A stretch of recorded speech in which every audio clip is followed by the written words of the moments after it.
Assalamualaikum warahmatullahi wabarakatuh. Alhamdulillah rabbil alamin. Wa bihi nasta'inu ala umuri dunya waddin.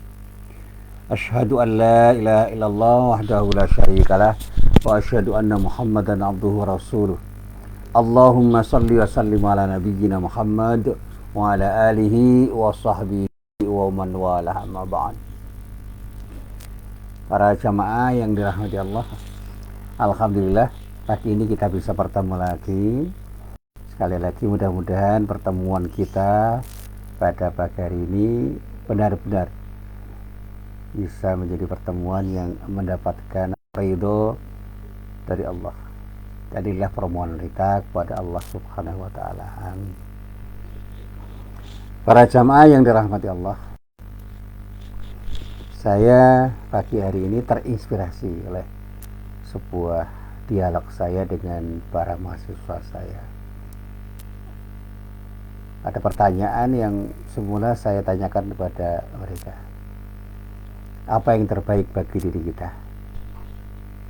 Mendapatkan atau menerima? Nah, mahasiswa saya yang berjumlah 2 orang itu bertanya, maksudnya apa, Pak? Maksudnya kalau kita mendapatkan itu ada sikap proaktif untuk mencari atau minimal menjemput. Kata menerima, jadi kata menerima itu ada sesuatu yang konotasinya pasif. Menerima kasih, menerima pemberian, menerima apapun, menerima ilmu, atau menerima yang lain, termasuk menerima hadiah. Itu lebih bernilai yang mana? Salah seorang mengatakan lebih bernilai mendapatkan. Yang kedua mengatakan belum tentu. Saya katakan di dalam hidup ini kita itu selalu bisa mendapatkan atau menerima. Saya tanya, pernah nggak ada orang yang minta kapan dilahirkan, di mana dilahirkan, dari rahim ibu yang bernama siapa? Ya tidak, Pak. Ya itu yang namanya menerima. Terimalah yang diberikan oleh Allah dengan sikap ridho. Artinya apa? Kita tidak usah menyesali apa yang kita terima dari Allah Subhanahu wa taala. Termasuk ketika kita menerima pemberian dari orang tanpa kita meminta.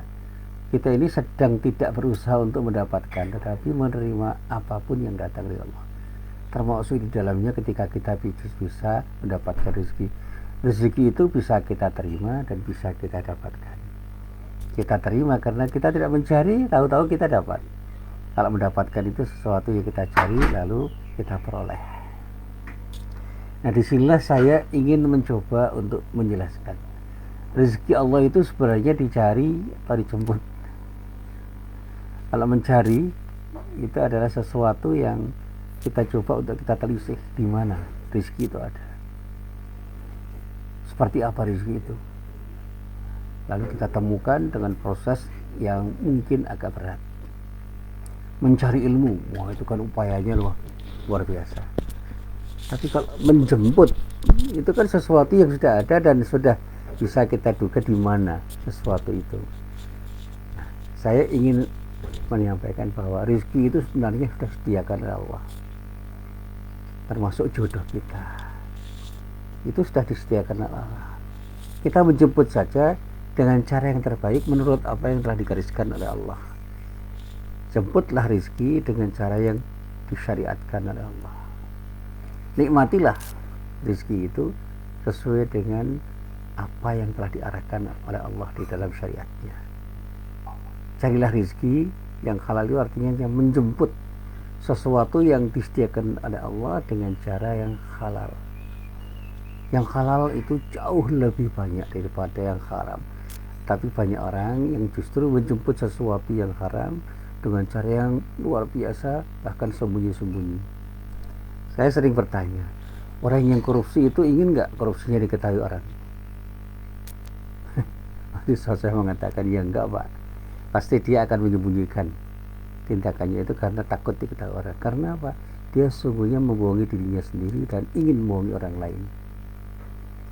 Tapi ketika orang itu menjemput rezeki dengan cara yang tepat, dengan cara yang benar, dengan cara yang hak, gak perlu disembunyikan. Karena apa?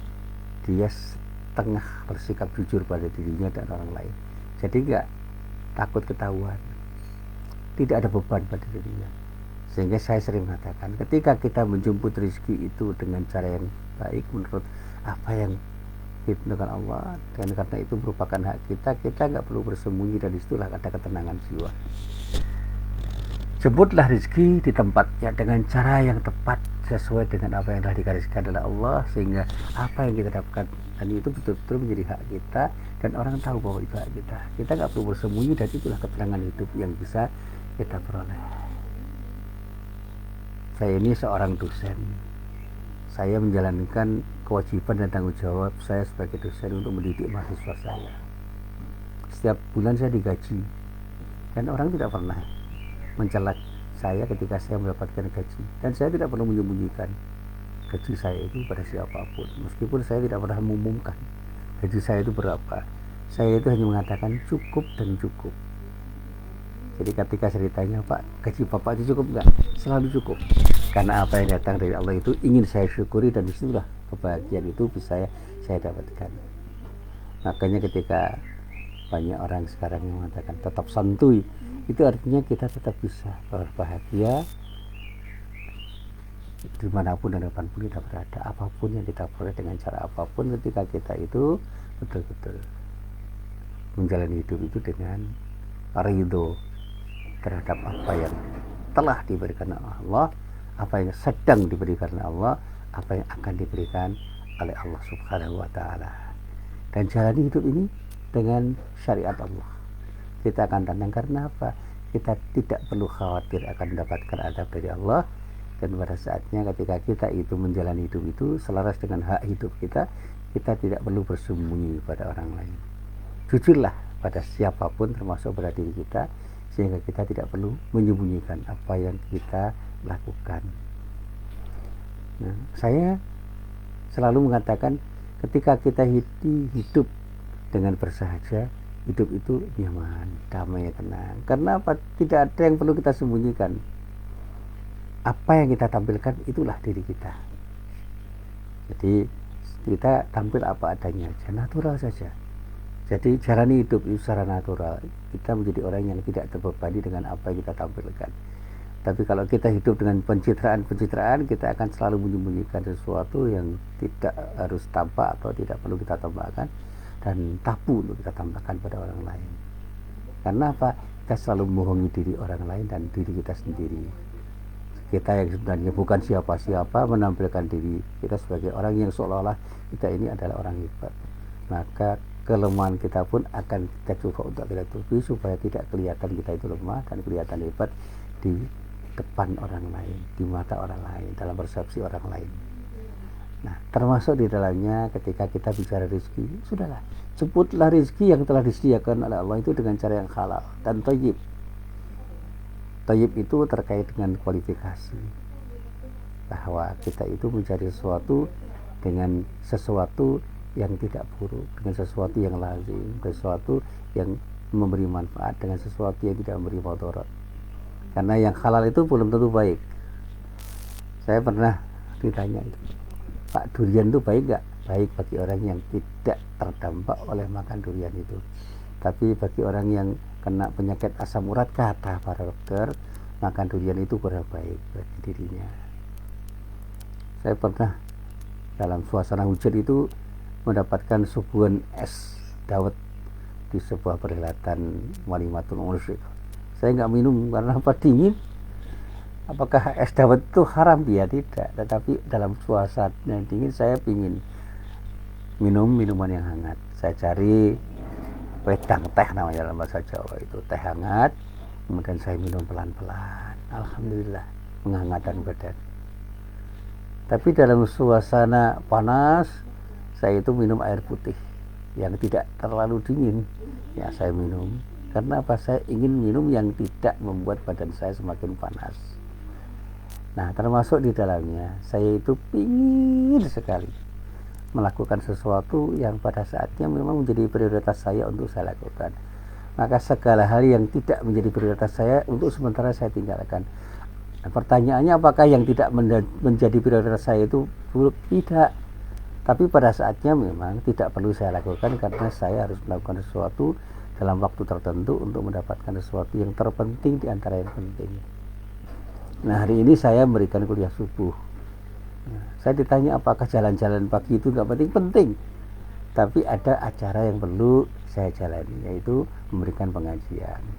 Jalan-jalan subuh bisa saya tunda untuk berjalan kaki setelah saya mendapatkan sesuatu yang saya inginkan atau saya butuhkan, yaitu melaksanakan kewajiban saya untuk memberikan kuliah subuh pada pagi hari ini.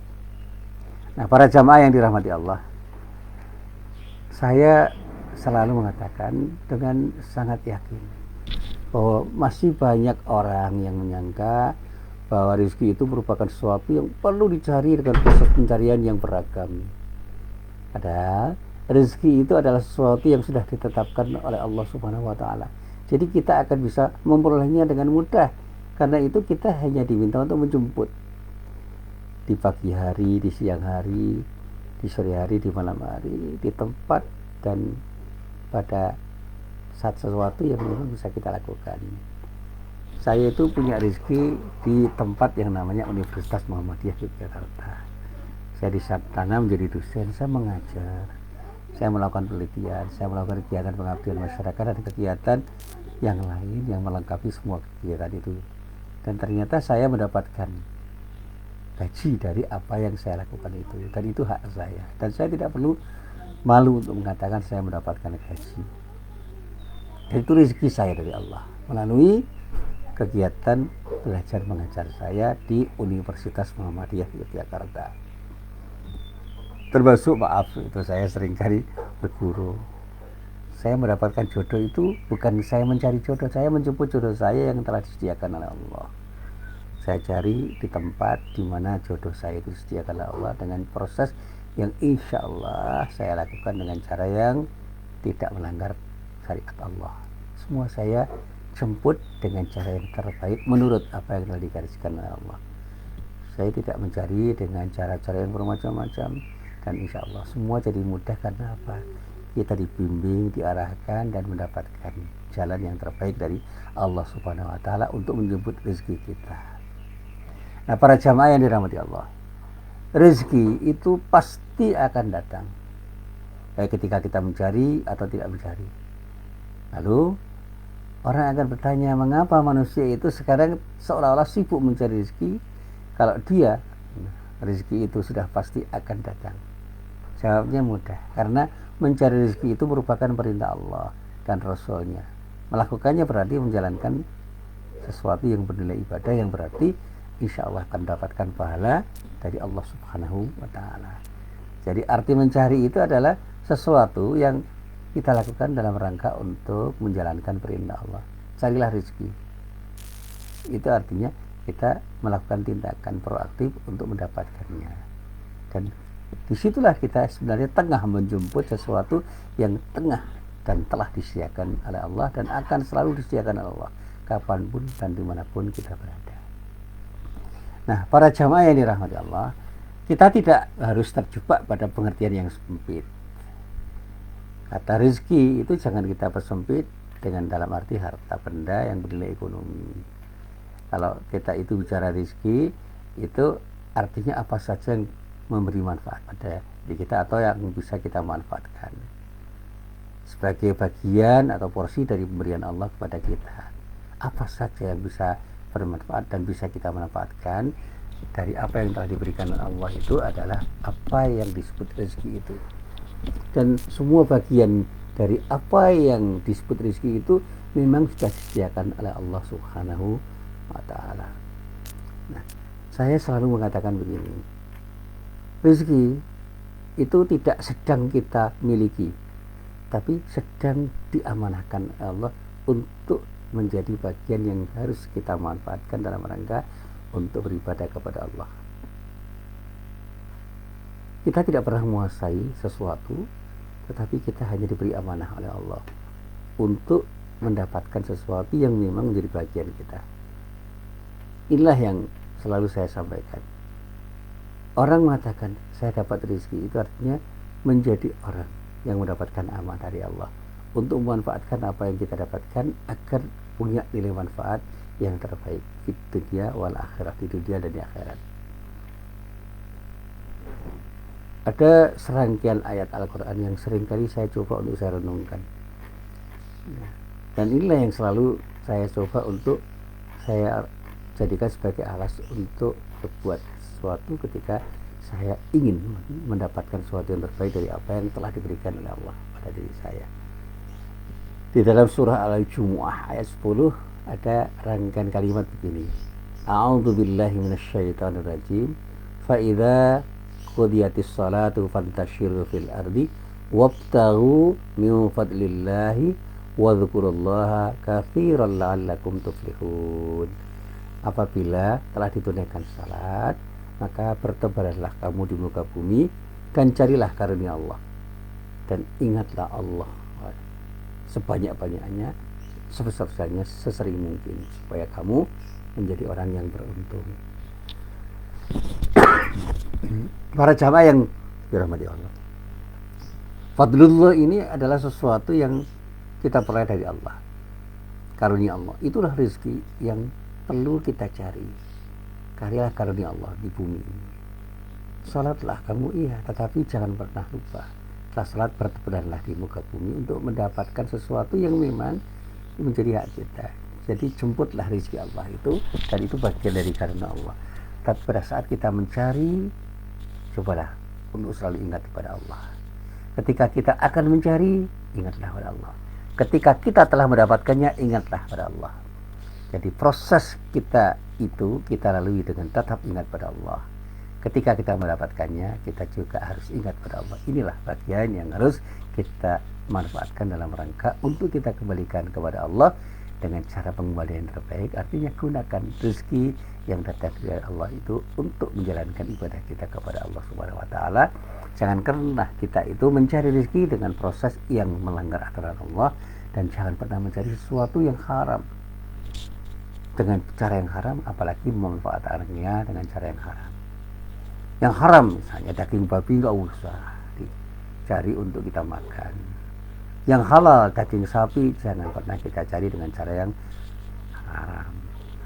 Dan pada saat kita mendapatkannya, manfaatkan dengan cara yang haram. Dan ada kata-kata thayyib, carilah dengan cara proporsional.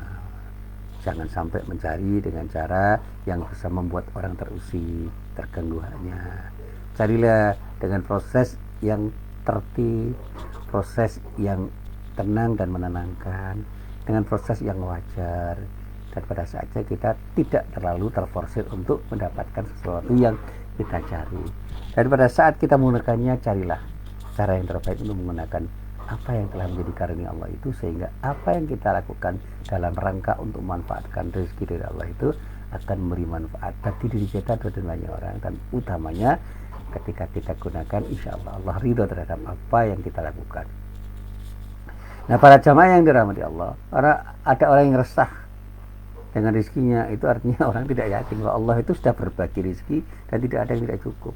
Kita sendiri yang kadang-kadang tidak merasa cukup karena tidak mampu bersyukur, sehingga banyak orang yang mencari dengan cara yang tidak baik, dengan cara yang salah, dan yang haram pun dicari-cari, dan kemudian ketika memanfaatkannya juga tidak memanfaatkan dengan cara yang baik.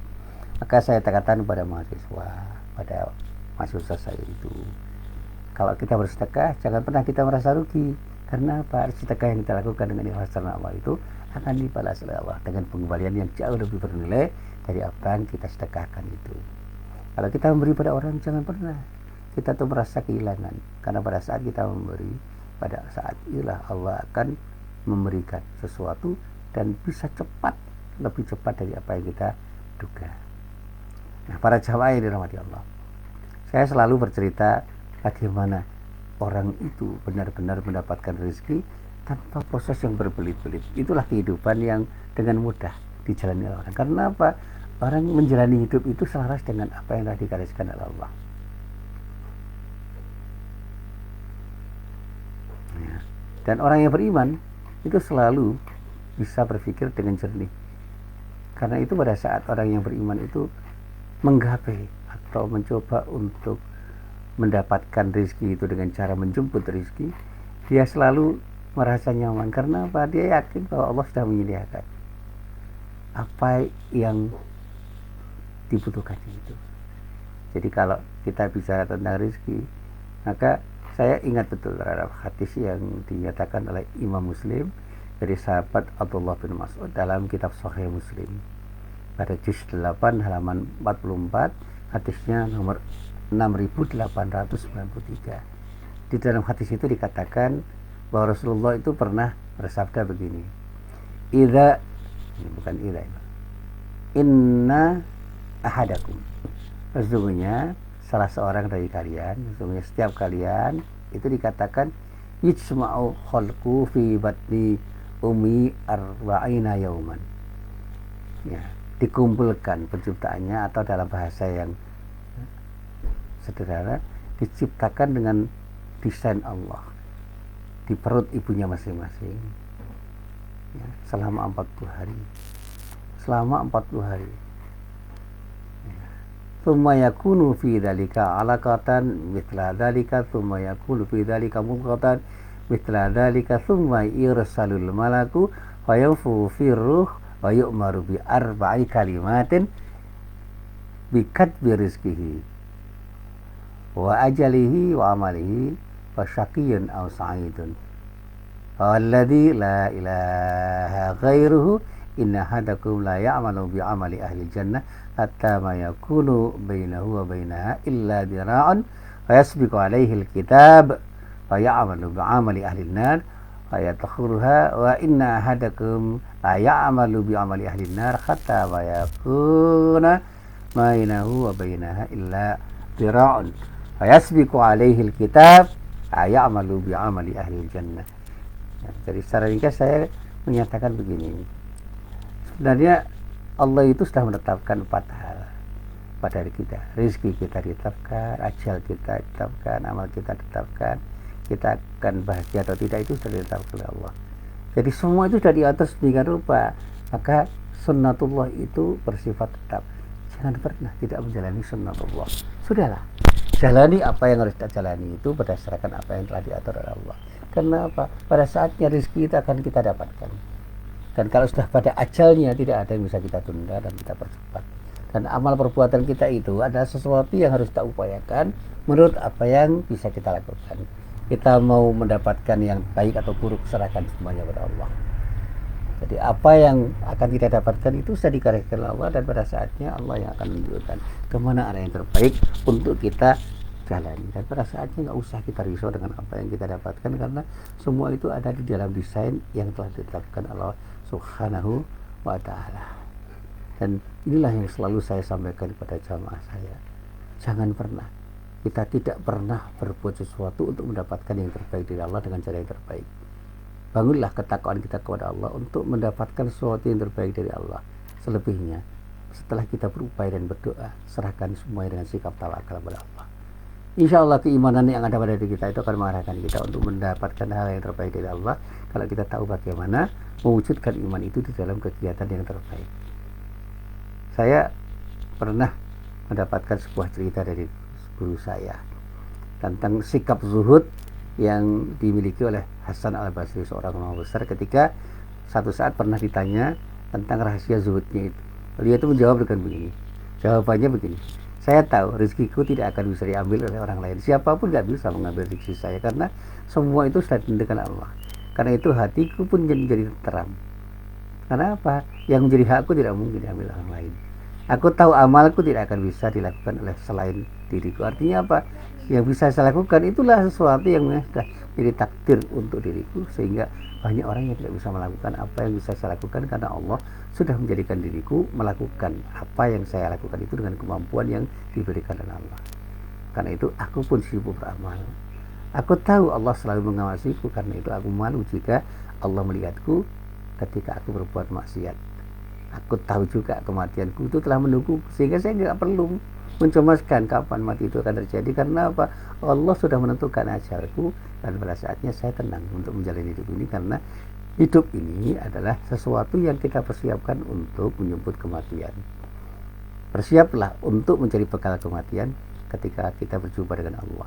Jadi jangan pernah kita risau menghadapi kematian. Kematian itu sesuatu yang pasti akan terjadi. Yang penting adalah mencari bekal untuk bersiapkan kematian, karena pada saatnya kita akan bertanggungjawabkan seluruh amal kehidupan kita di dalam beramal di dunia ini untuk bisa mendapatkan sesuatu yang terbaik dari Allah Subhanahu wa Ta'ala. Nah, para jamaah yang dirahmati Allah, jadi sekali lagi, la ta'kulu amwalakum bainakum bil batil. Jangan pernah makan harta dengan cara yang batil. Apalagi merampas hak orang lain, itu adalah sesuatu yang tidak dibenarkan oleh Allah. Dan ketika kita berbisnis dengan orang lain, jadilah orang yang bisa beri keuntungan kepada siapapun, agar kita pun mendapatkan keuntungan dari siapapun yang kita beri keuntungan. Jangan sampai kita mencederai diri kita dan mencederai orang lain. Jangan sampai orang mencederai diri kita, sehingga sikap kita itu adalah sikap yang tidak mendolimi diri dan tidak mendolimi orang lain. Dan jangan biarkan diri kita terdolimi orang lain. Dan interaksi positif kita yang kita harapkan itu adalah bagaimana kita bisa saling berbagi untuk berbuat sesuatu yang terbaik untuk orang lain, dan pada saatnya orang lain pun berbuat sesuatu yang terbaik untuk diri kita. Dan kalau kita sadar, insya Allah manusia itu akan selalu hidup tenang dan damai. Karena apa? Masing-masing tahu dan hak dan kewajiban masing-masing, sehingga kita itu punya kewajiban untuk memberikan hak orang dengan cara yang hak, dengan cara yang hak, dengan cara yang tepat, dengan cara yang benar. Dan kita pun insya Allah akan mendapatkan hak kita yang diberikan oleh orang lain dengan cara yang benar juga, karena Allah sudah menggariskan semuanya itu, dan tidak perlu kita resah dan gelisah.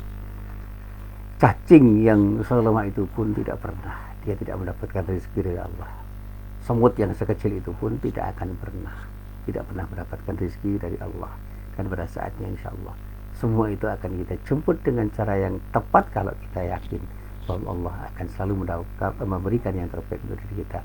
Kita ini hanya diminta untuk menjemput rezeki dengan cara yang telah ditetapkan oleh Allah Subhanahu wa Ta'ala. Selain itu, serahkan semuanya kepada Allah, sehingga hidup kita itu menjadi hidup yang tenang, karena tidak pernah kita itu mencari sesuatu dengan cara yang tidak diridhai oleh Allah Subhanahu wa Ta'ala. Sehingga sungguh tidak pantas jika ada orang Islam yang resah dan gelisah karena dia tidak yakin akan mendapatkan rezeki dari Allah. Rezeki itu sudah tersedia, tinggal kita jemput dengan kemampuan kita masing-masing, dengan cara yang telah ditetapkan Allah. Kita harus cerdas untuk mencari sesuatu dan kerjakan semuanya dengan kemampuan kita yang optimal, dan mudah-mudahan apa yang kita dapatkan itu kita dapatkan dengan cara yang terbaik, karena kita selalu ingin bekerja dengan ikhlas karena Allah. Jemputlah rezeki dimanapun dan kapanpun dengan cara yang terbaik, insya Allah menjadda wajadah. Siapapun yang bersungguh-sungguh, dia akan memperoleh apa yang dia upayakan. Inilah apa yang bisa saya sampaikan, mudah-mudahan bermanfaat. Billahi taufiq wal hidayah. Assalamualaikum warahmatullahi wabarakatuh.